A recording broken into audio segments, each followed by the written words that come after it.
Welcome everyone to another episode of Investor TV. My name's Jon Franklin, an experienced exploration geologist and your host. Today we're talking about everyone's favourite precious metal, gold. In recent years, its price has been affected by inflation, central bank buying and geopolitical uncertainty, amongst other factors, sending the spot price soaring. So the question is, where should gold fit into your portfolio? To answer that question and to take their perspectives on this, we have Delayne Weeks, CEO of Angkor Resources, John Anderson, Chairman, Director and Interim CEO of Triumph Gold, Kenneth MacLeod, President and CEO of Sonoro Gold, and Eric Strand, Founder and Portfolio Manager of AUAG Funds. Welcome to the show. Thanks very much. Thank you. Thank you. It's great to have you all here. So to start things off, it's really hard to imagine a healthier price chart than gold has seen, especially when we look at the last 2 years. Gold has surged more than 45% year to date and over 90% since this time 2 years ago. Eric, despite the insane rally, the outlook from multiple credible investment funds, including yourself, still believes there's upside yet. Run us through your logic. Well, for sure. When we see so much debt and money printing in the world, we have been waiting for a higher price for a long time. Gold has been strong for many years, but it's actually first now maybe people really start to lose their breath. But our target, compared to the money printing and debt in the world, everything below 4,300 is cheap for us. So we think there's a lot of room, and it's also interesting that also the commercial banks talk about 4,000, 4,500, and that's a bit of a surprise that they even have higher targets than we have had. So there's a lot of room up, even if we have a down day today, but we have had so many strong days. So gold is really flying, silver as well, and especially a little bit under the radar is how much returns we see in the miners. Absolutely. I understand you set your fund set a price target of around 3,300 US at the start of the year, and we've absolutely blown through that. So I thought that was a high target in the beginning of the year. And that was, if you had said that 2 years ago, people wouldn't have believed you. So it's very exciting times we live in. So we're going to explore all of the ins and outs of the gold market, as well as the fundamentals that kind of affect the supply and demand further. But first, let's just get to know all of our panelists a bit better. So I'm going to give all of the CEOs about 90 seconds to explain their projects. So I hope you're all ready for this roundtable. Delayne, you're up first. Angkor Resources is a Canadian-listed explorer operating primarily in Cambodia, with a dual focus on oil and gas as well as mineral exploration. Tell us a bit more about Angkor. Angkor is what we call a resource optimizer, because we look at both the mineral sector with copper and gold, and also oil and gas, and we look to maximize the opportunities there for both ourselves and, of course, our investors. So we have two mineral properties, each of which has a copper-gold porphyry system on it, and one of them also has some near-surface gold epithermal veins that are giving us grades up to 70 grams per ton. That's a really large anomaly. It's over a two and a half square kilometer area. So we're looking to drill that out come dry season, and we're pursuing with the copper gold northwest corner of the nation as well. It was a 0.53 copper equivalent, had a lot of gold in it as well. And so that was part of the formula. But I think we need to expand further drilling to see how large that actual prospect runs. So, and like you said, we would like to be the first copper discovery for the Kingdom of Cambodia. And we are doing the same with the oil and gas, looking to be the first discoverer of commercial oil and gas in the country. Right, yeah, well diversified and obviously first mover advantage in Cambodia. So from Cambodia to North America now, John, Triumph Gold is a Canadian junior explorer with assets both in the Yukon and down in Utah. Tell us about those assets. Yes, we've got a district-sized project up in the Yukon. It's 200 square kilometers, and it's actually endowed with great infrastructure. So it's one of those rare projects that actually has complete road access to the property through the majority of the property, which has been really, fortuitous. We've got over 150,000 meters of drilling on it and have 3 43-101 ounce deposits totaling just over 2 million ounces gold equivalent. In the last 3 years, we've been a little quiet because, to be honest, the Yukon's been very quiet, and it's been in the penalty box, and that's all changed now. And of course, the market's changed. So, what is now a 2 million ounce gold equivalent? It used to be over 5 million ounces, in the previous sector with different commodity prices. So, we're going to go back next year, expand on those resources. But we've also done another analogy. So it's like Delayne's projects. It's copper, gold, silver polymetallic on different deposits, but with the increased interest in obviously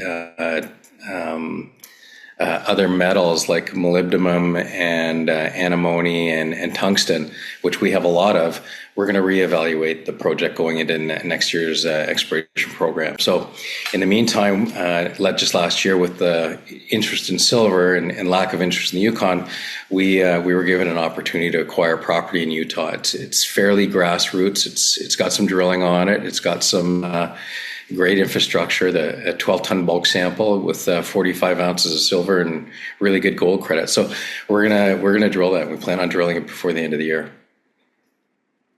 Yeah, great. And as you say, a good time to be in silver now. It's finally playing a little bit of catch up to that gold silver ratio. So that's some good diversification on your side as well. Hopping south now across the border, Ken, Sonoro Gold Corp is an explorer and developer with a flagship project called Cerro Caliche, located down in Mexico. What's special about that project? It's one of the finest gold projects in Mexico at this time, waiting for approval of the environmental impact statement, or the MIA, as it's called in Mexico. We've been operating the Cerro Caliche project since 2018, got over 55,000 meters of drilling. And SRK produced a resource estimate in early 2023, which led us into producing a PEA based upon that resource. The resource is just under 500,000 ounces, grading just under 0.5 gram of gold. And so this is a project that is amenable to open pit heap leach mining. And I'm happy to say that there are no contaminants within the ore that could be classified as harmful to the environment. So we submitted what is called a MIA, an environmental impact statement, to the Mexican government in 2023. And unfortunately, at that time, the government of Mexico, under the previous president, was very much anti-mining. So there was a hiatus there for almost 3 years, where nothing was happening on the permitting side. People were not getting permits. We're not the only one. We are many of our Canadian peers and Mexican peers were not getting the permits. So fast forward to 2024, and October the 1st of 2024, and we have a new president inaugurated in Mexico, President Sheinbaum. She came in, and all of a sudden, the attitude towards miners in general changed dramatically. And since then, there's been over 90 permits granted to mining companies in Mexico for either expansion of their existing resource or existing mines, or initiation of new mines on their concessions. And most of these were underground mines. So one of the things that had been an issue during the previous administration was open pit mining. There was a bit of a negativity towards that.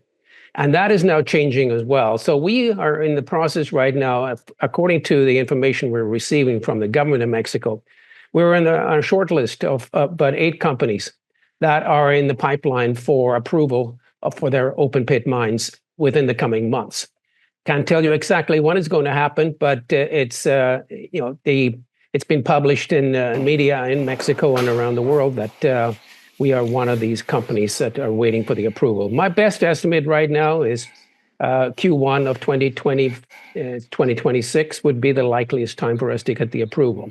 So the process for us was done on the basis of $1,800 gold for the PEA. Now, it gave us a very robust 74% internal rate of return. So we were quite happy with that at $1,800 gold. Now, fast forward to today at $3,850 gold, and the economics changed dramatically. So it now behooves us to produce a brand new PEA, and we're starting to put the data together to produce a new PEA, hopefully by the end of the year.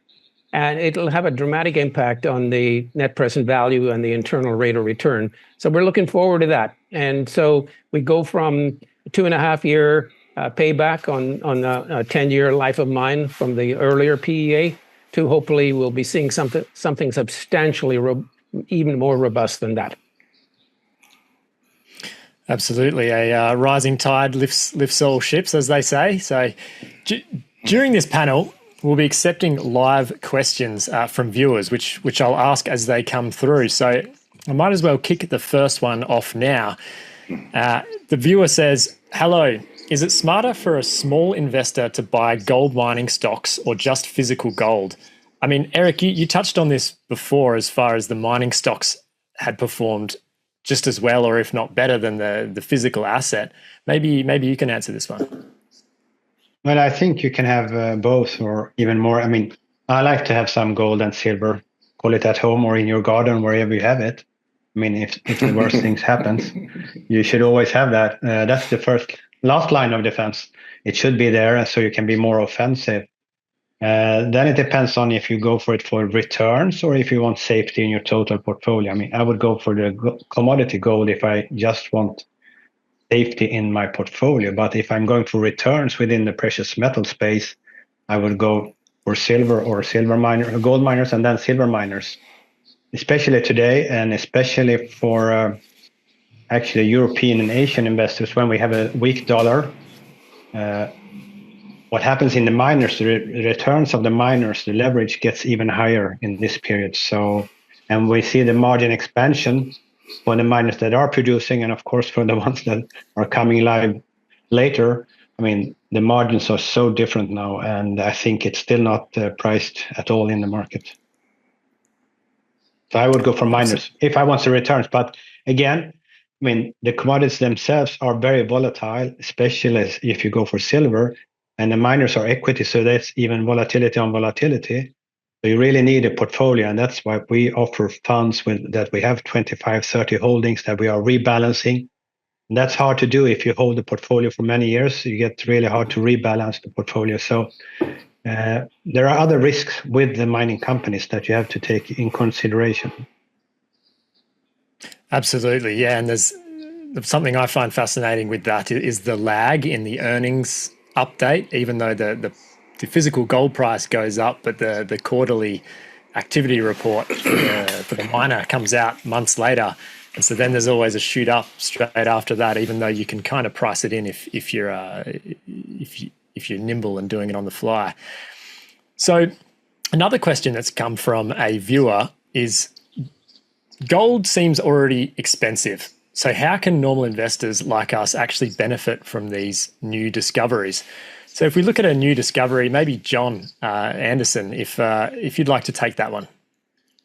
Mm-hmm. Mm-hmm. Sure. The market, the gold equities have greatly underperformed. I think Delayne and Kenneth will know that.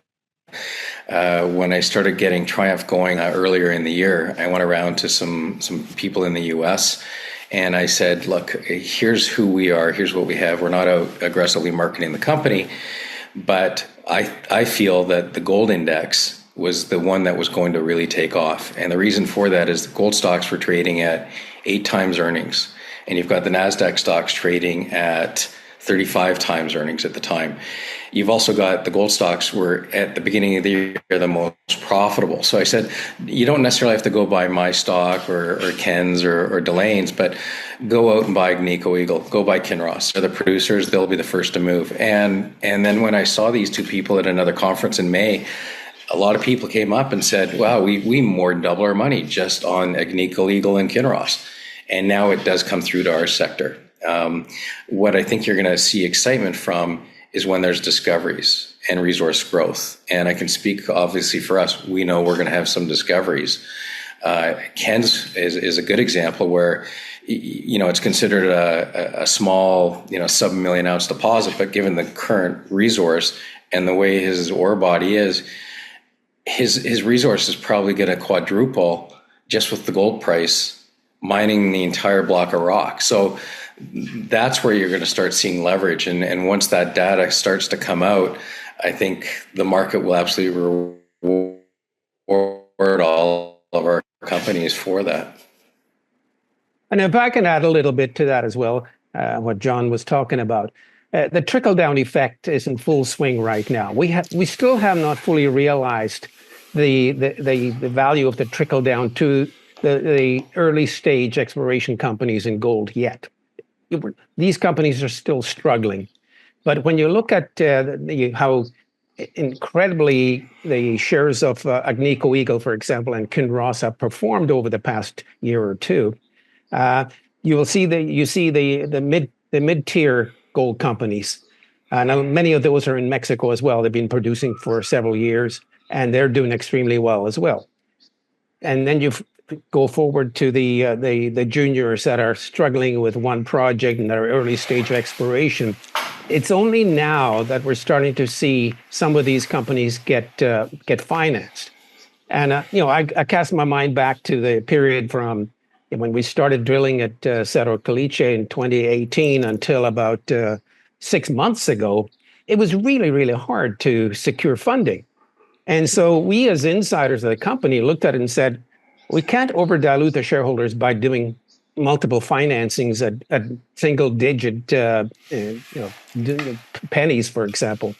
No, we can't do that. So what we did was we, as a unit, as a board of directors, 3 of us stepped up, and we loaned the company $5 million with no specific terms of repayment, just a promissory note. So that enabled us then to face the future. And as a result of that, our stock has gone from approximately 4 cents a share to the current 23 cents a share. So the investors that came in the past year have done exceptionally well for themselves in that regard.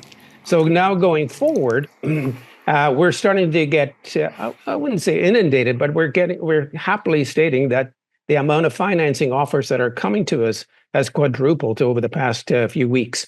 So I see that as the wave that Agnico Eagle and Kinross Gold rode 6 months ago and a year ago. That wave is now coming to our sector as well, and we're able to capitalize on that. So I believe that, as Eric said, the gold still has a way to go before it reaches a peak price.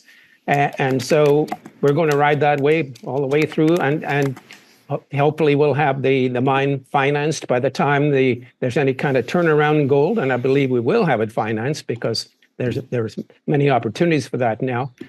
So once you have your mine financed and you're producing, then you can ride out any storm after that. That's where we're heading. Absolutely, yeah. It definitely does feel like there's a shift where that money is starting to trickle down to the mid-tiers and hopefully all the way down to the early stage explorers as well. Now, if we shift now over towards what has been causing the gold price to really go on this run. As a background, gold keeps hitting all-time highs. Today, it almost hit $3,880 per ounce for a short period before it came back off a little bit. One key factor is central bank demand. Poland, for example, has said it aims to list its gold to 30% of reserves, up from 22%. And also I saw just before this webinar came on that the US government has just tipped over the $1 trillion mark of gold reserves. So there's a lot of central bank buying there.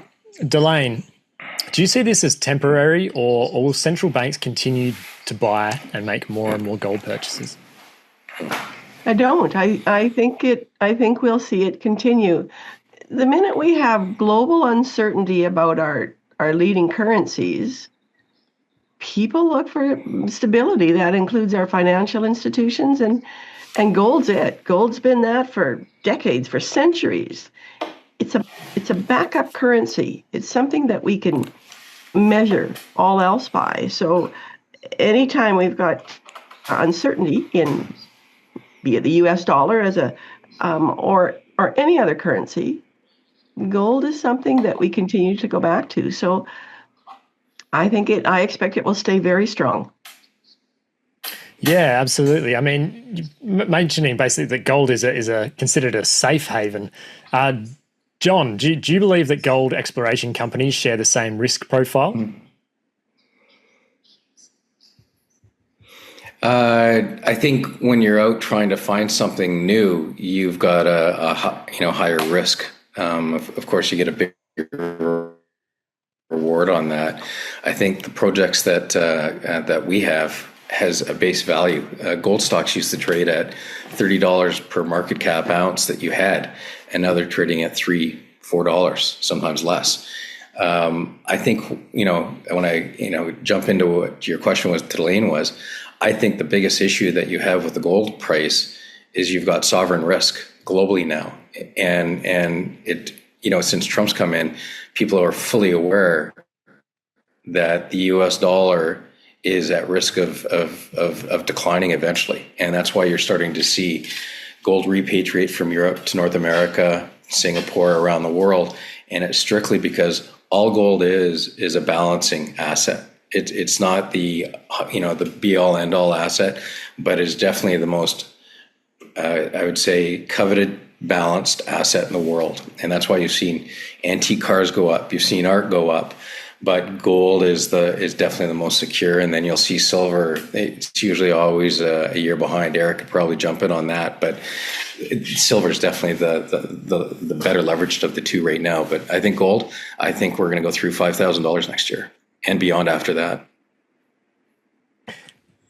Well, you've jumped straight in. One of the viewers has said, "When to 5K?" Question mark with a smiley face. So, yeah, Eric, do you believe that's a real potential?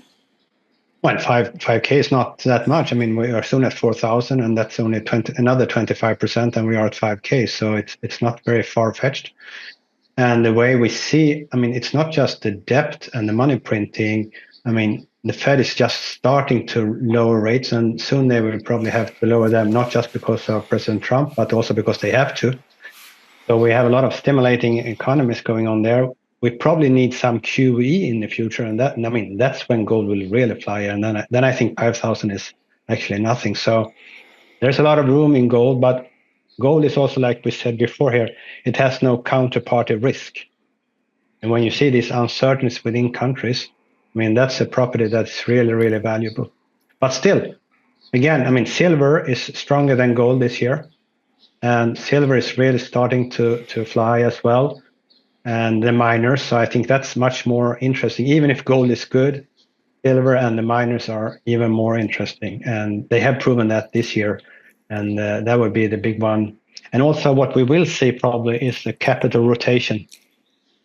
And that's really, really interesting because the US stock market is so big part of the global stock market, and this big 7 or 10 companies are so big part of the US equity index.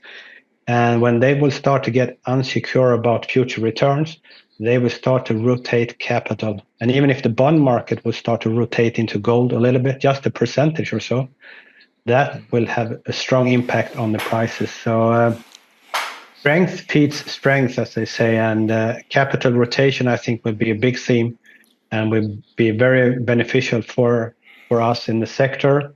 And as John said here, the factor 10 is not really much here. I mean, that's just to get to normal state of mind. So we see a lot of things going on for us in the future here.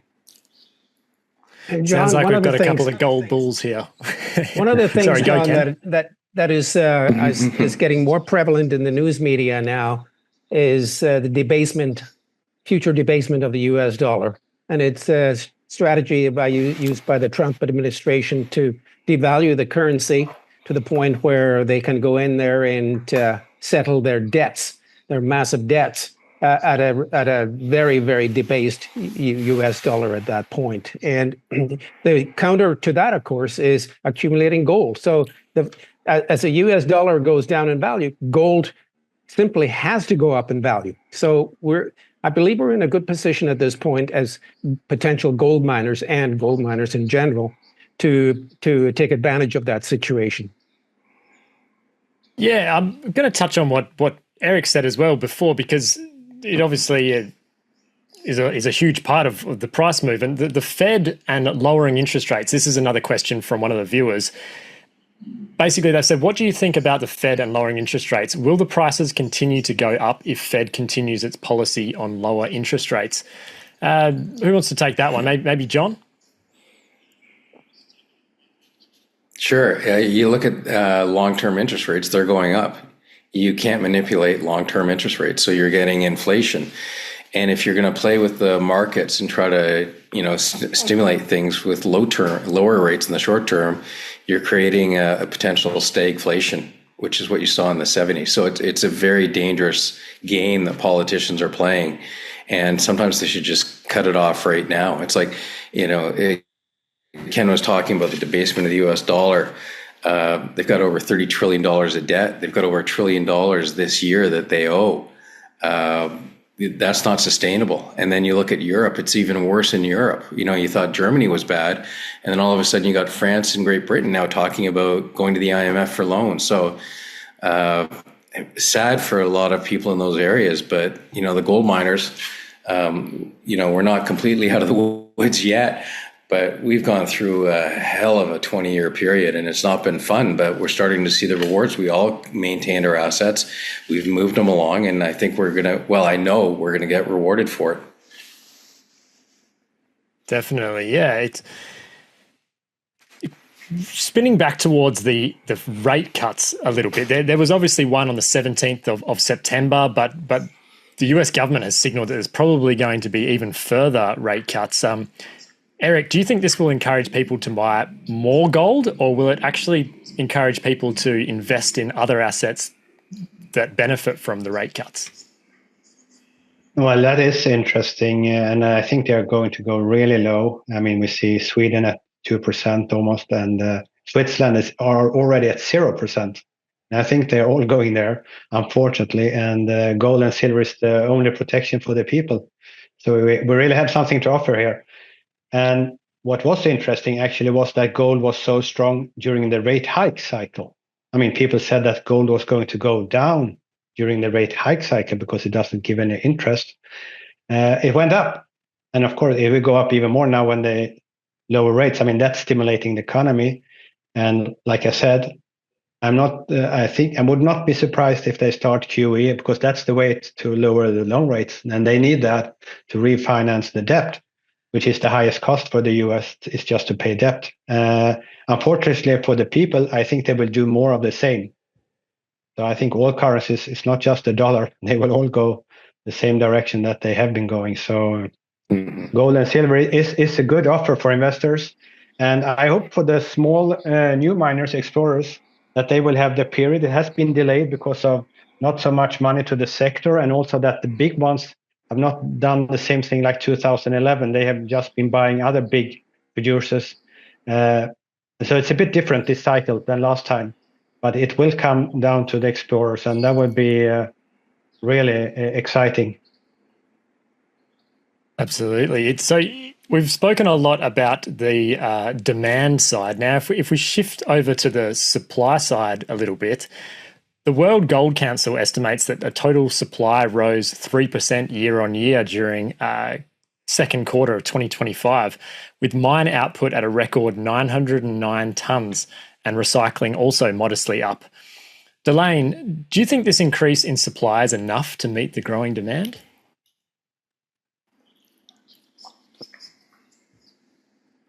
Gold is gold. Everyone wants gold. And I think when you look at the supply, you also have to consider what are the deadlocks that we're running into in order to increase that supply. So even with the desire to increase to meet that demand, there's some very real challenges that move with that. And I think the biggest one that we're all running into, and certainly Ken alluded to that, is permitting. Minerals have this cycle. So you get into the exploration, and then you got to go through feasibility, and then you apply for the production license. But that permitting process can throw a real wrench in your whole cycle. So I think, again, like Jon mentioned, there have been a number of us as explorers that have held on to our properties. Okay, we're moving them along as best we can with the dollars that we have. Now, as we face the potential production of those various properties, will it meet the supply? I think there will always be a strong supply or a strong demand for it. I don't know that we ever have too much gold on supply. I think there's because it's a broad base, right? It's the little guy that wants to pick up a little bit of bullion and have it aside. It's the institutions that want. It's an entire nation that makes a policy about what it wants to have on hand. So I didn't give you a really clear yes or no to your question, Jon, but ultimately I think there's a number of factors leading into that we first have to iron out. And one of them is, what's the governance in any particular jurisdiction at the time that is going to affect the permitting? That's a big deal, I think, for us as explorers. Yeah. I think we should open up the conversation on permitting a bit more, because it seems to be something that comes up time and time again when I speak to people who are running companies, all the way down to the geos on the ground and everyone in between. Like, permitting's becoming just the red tape seems to be getting larger rather than smaller sometimes. So because there's actually several of you, Jon and Delayne, you both got projects in different jurisdictions. How does the difference in jurisdiction affect the time to get things done? Like, Jon, if you want to start off with that one. It's we're up in the Yukon. It's not a province. It's not a state. It's a territory. So they've got their own regime, and they're very cautious. They've had one mine shut down because of environmental reasons last year. So we're going through the process of it, and one of our neighbors, Western Copper, is just putting in an environmental impact study, and I heard it's going to be 22,000 pages. And then they have to deal with it, but they need these assets. They need these projects to go ahead. Then you've also got social acceptance, and I think this is one thing I'd really like to, give Delayne a real, gold star for. No pun intended, but she went there years ago with her partner, and the first thing they did is get social acceptance with 3 different regions in a country where no one else had been doing exploring. So before they spent any money, they went and spent their own time, their own money, not the company's money, to establish themselves. So you work from the bottom up, as opposed to a lot of the mining companies, and I won't mention them, they always come from the top down. And there's obviously a happy medium in that. But I think with the demand and the increased gold price and the taxes and the royalties the governments are going to receive, I think they're going to wake up. And that's exactly what Trump did when he went in the first time. He just said, we've just got to fast track the permitting process. One thing that I've always run into, like, that's why I'm in Utah. Okay, right. Is running into exactly what you say, that community acceptance. And the thing is, that's not something you can put a KPI on, as far as this much community engagement will bring this much revenue or bring this much extra value. It's kind of like a hard thing to prioritize sometimes.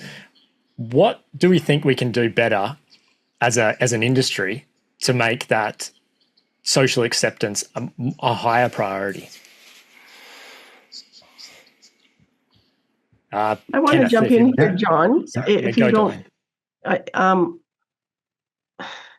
It's been a really interesting evolution.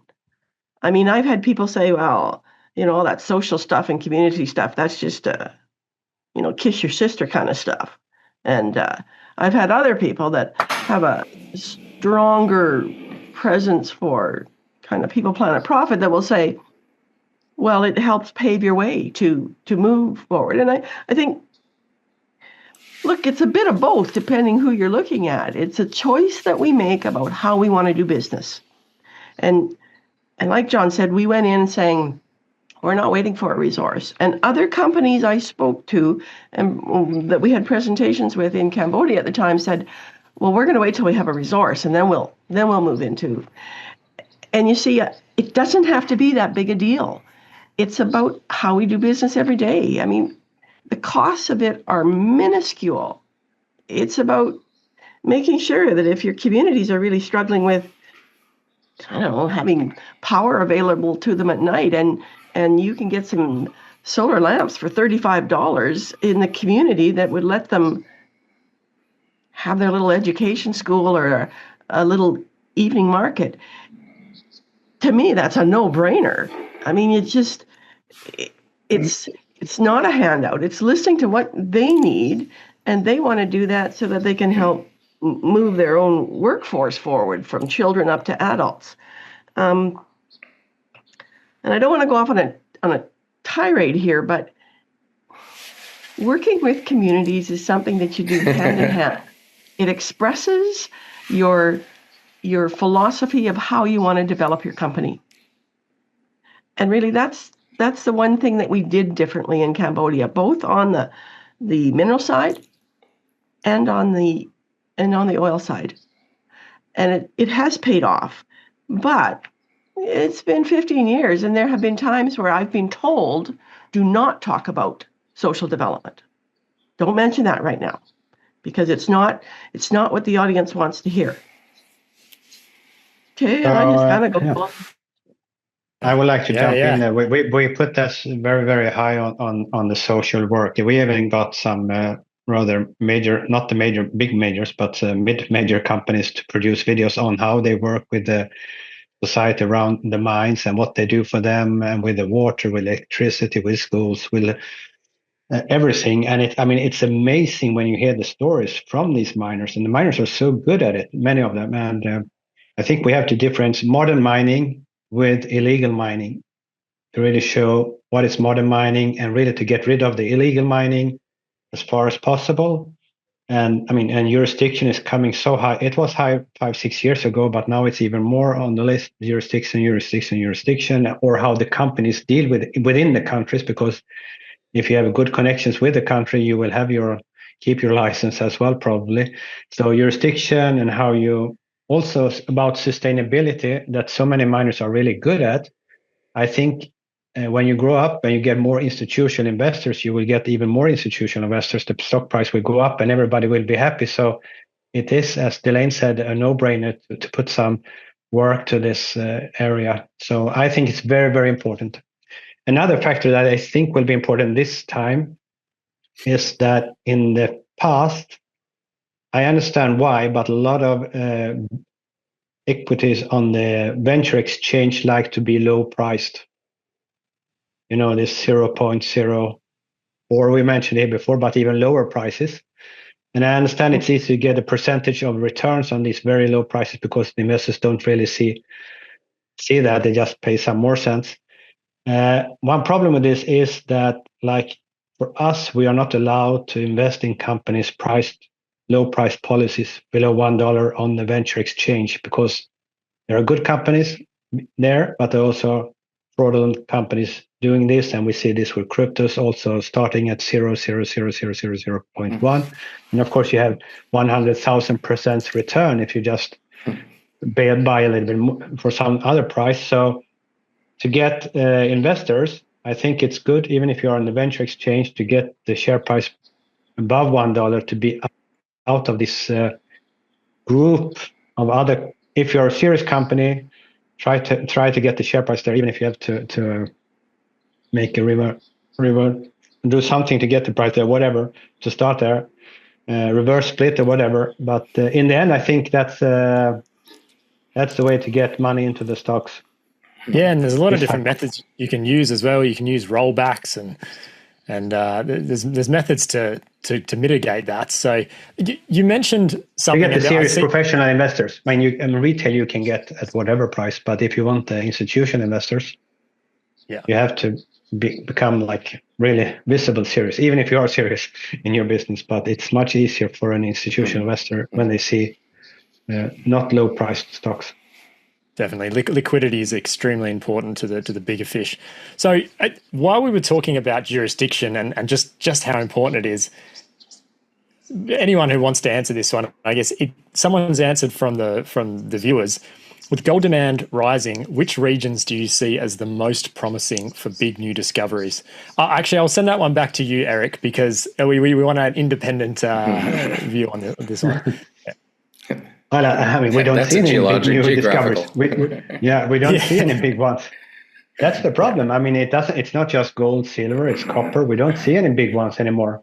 And it's very interesting where the next big one will be, if there will be one. So for now, I think it's jurisdiction. And if we have like the US or Canada, I mean, that's great jurisdictions, I would say. But where we find the gold and in the right concentration, or silver, that's a hard one. And again, silver is the most interesting here because we can get an industrial shortage of silver. We can't get that in gold. And if you get a shortage on essential metal, I mean, the price would go a lot. Yeah. It will go really fast. So that's really interesting with silver, not to forget. Yeah, John. Sorry. Can I follow up a little bit on what Delayne was talking about, social acceptance? And what I've found is it's a great disconnect between what we in North America figure is to be socially acceptable versus what is happening on the ground, for example, in our part of Mexico, in Sonoro State. We have great social acceptance. The people love us because, A, we're bringing jobs into a depressed region that has suffered from unemployment for decades now.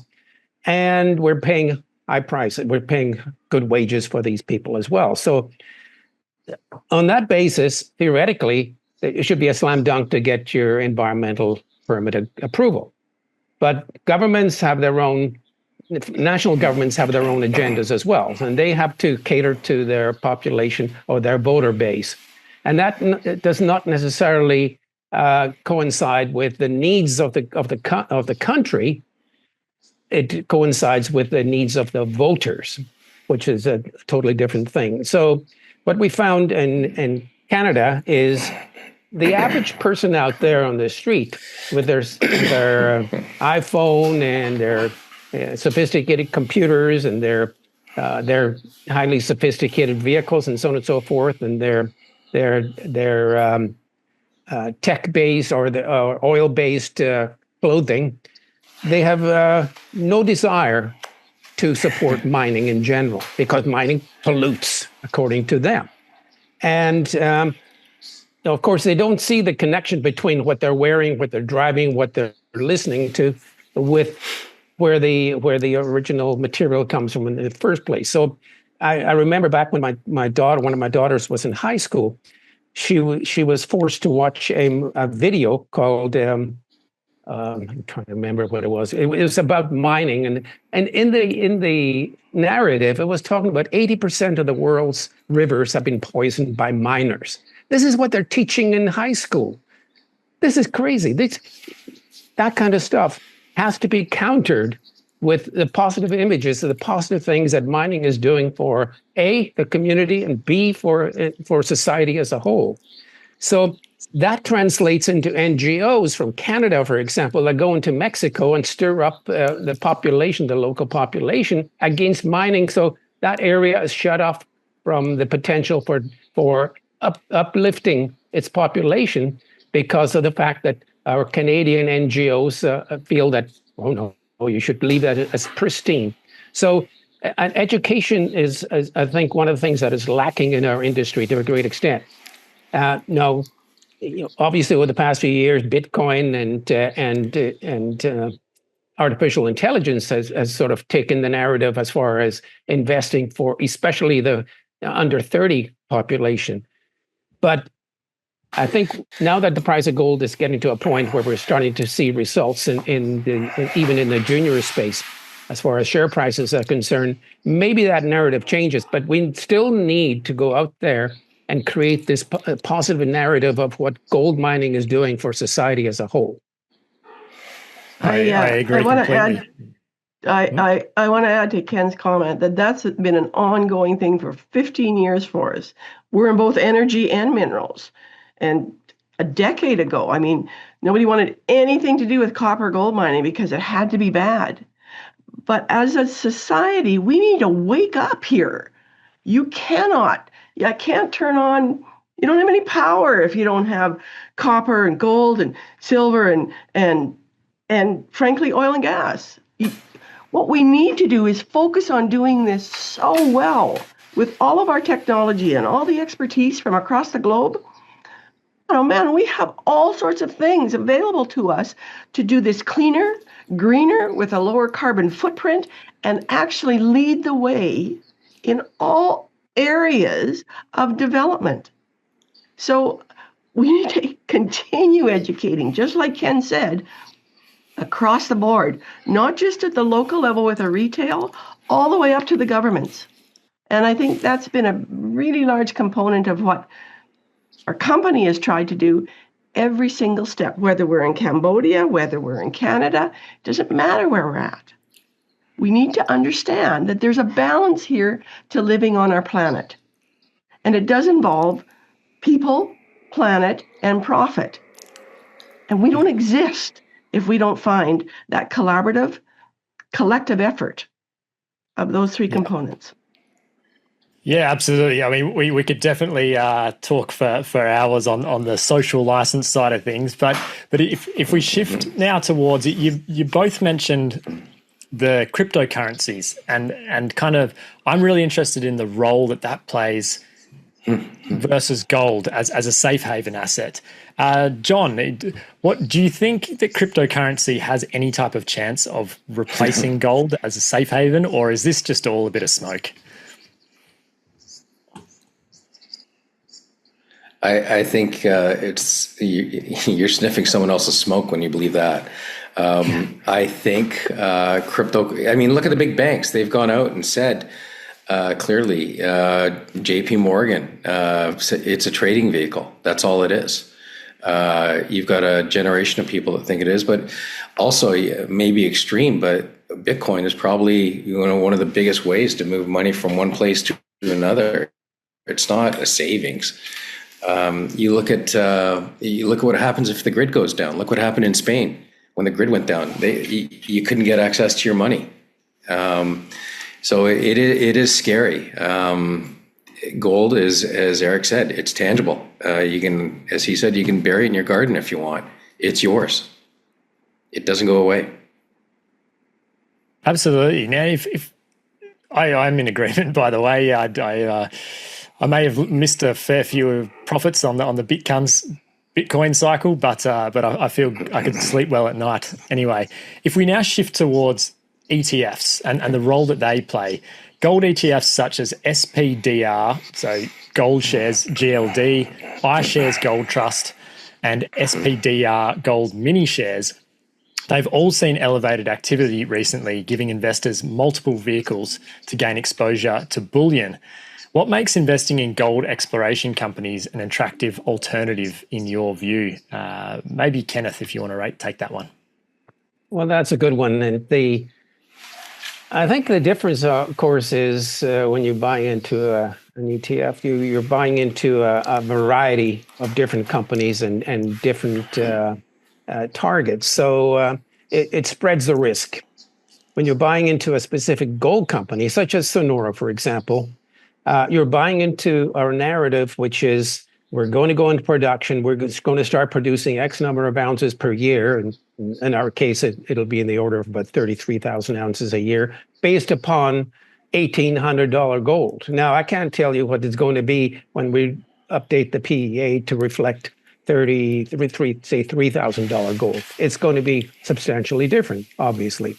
But that when you buy into any kind of gold company, you have to look at the management. What is a track record? When you buy into a gold company, you have to look at, have they put any mines into production? Well, in our case, our team has put 12 gold mines into production over a 45, 50-year period.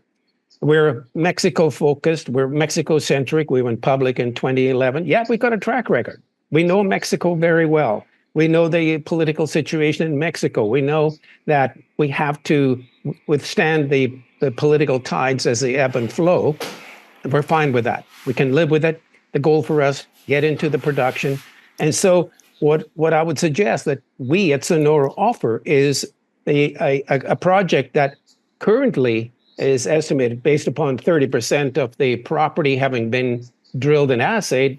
And we know that the other 70% is mineralized. So we can go from 500,000 ounces to, we've always maintained that the property is capable of supporting at least 2 million ounces. Well, that was based upon $1,800 gold. Now, the sky's the limit right now as far as what it's going to be at $3,000 gold, $3,800 gold. So you do your homework on the people, because you can have a great company, a great project, but if the people managing it don't have a clue which end is up, then you're in trouble. But if you have good quality people, the track record, and have a good project, you've covered the bases. Definitely, yeah. It's that idea of diversification, except across all levels of the company. That's so. Another question that's come in here is, do we think that this resurgence in the gold exploring companies has come about as more of a factor of the gold price itself, or is it the fact that that mining's becoming a more palatable investment vehicle? Eric, what do you think of that? Well, as I said before, I think the cycle this time is very different because the big ones, they act differently with their money. I mean, last time, 2011, they spent a lot of money on exploration and buying things that was not producing. Now they are buying producers. That doesn't give us any more gold in the market. And they are doing buybacks, they're raising dividends, working totally different. And I think it is a little bit different this time. And that's why it takes some more time to get down to the small exploration companies. It doesn't, I mean, the return will come anyway, but it will just take more time. Probably everybody's a bit more careful. Even if gold is going up, will it stay there? Or, I mean, they have lost money before, the memory is still there. So people will be defensive, I think. But I mean, in the end, it will come. And probably we have the strong ones left in the market. And for them, it will be really, really good. So it just takes more time this time. Even if gold is flying, it takes more time. And but when it happens, it will go really, really fast and really, really high. Yeah. You mentioned this. This just brings another question here. What lessons from past gold cycles do you think investors often miss or forget? I don't know if it's different this time. Is that the story, Eric? No, it's not. I don't think it is different. I mean, we have a gold cycle or bull market here since at least for March 1st, 2024. The real bull started, and it will go really high because they will print even more money. I just think it is a bit different how the big miners act within the market this time, good or bad. I mean, in 2000 they made a mistake with the hedging, and they got a lot of criticism for that from the shareholders in 2000. And in 2011 they just spent money in a crazy way, and they got a lot of criticism for that. So I think they don't want to make the same mistakes. So they have acted differently, and I think that's just an interesting phenomenon. But in the end, it won't change. I mean, people will see the gold price. We want to see it stay there and even go higher. And I mean, the margins are exploding. I mean, it's crazy how the margins are going up. So that's why it's so much more interesting to be in miners than in the commodity itself. So this is the time for miners. And then I think you're going to see the re-rating of the earnings per share. It's not going to be 8 times earning, which is what Dow stocks did during the Depression. You're going to get back to that historical 35 times earnings. And why I'm going to say this and agree with Eric 100%, why we're going into this sector is that the old Mark Twain quote of history never repeats itself, but it sure does rhyme. And the reason that is because human nature does not change, and human nature and bureaucracies and companies, the big companies, will not change. They will go back. They will get teased, by their shareholders and the directors of, you've got to grow. How do you grow? You're not going to grow internally. You're going to have to buy Ken. You're going to have to buy John. You're going to have to buy Delayne. That's what's going to happen. And I think you're seeing the friendly mergers happening, and then you'll see the takeovers happening, and then you'll see the hostile.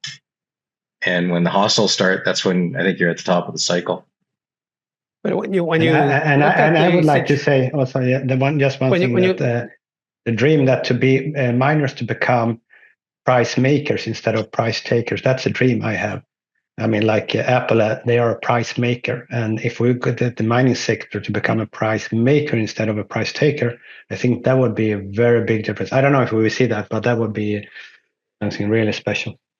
But I think my viewpoint right now is, since the downturn after 2011, the exploration for gold diminished to the point where there was very little money being spent, even by the major companies as well.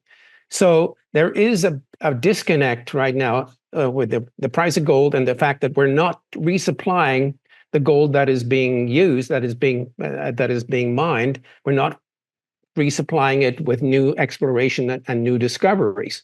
So I believe that will have a profound impact on the price of gold going forward. So because we do need to have more discoveries.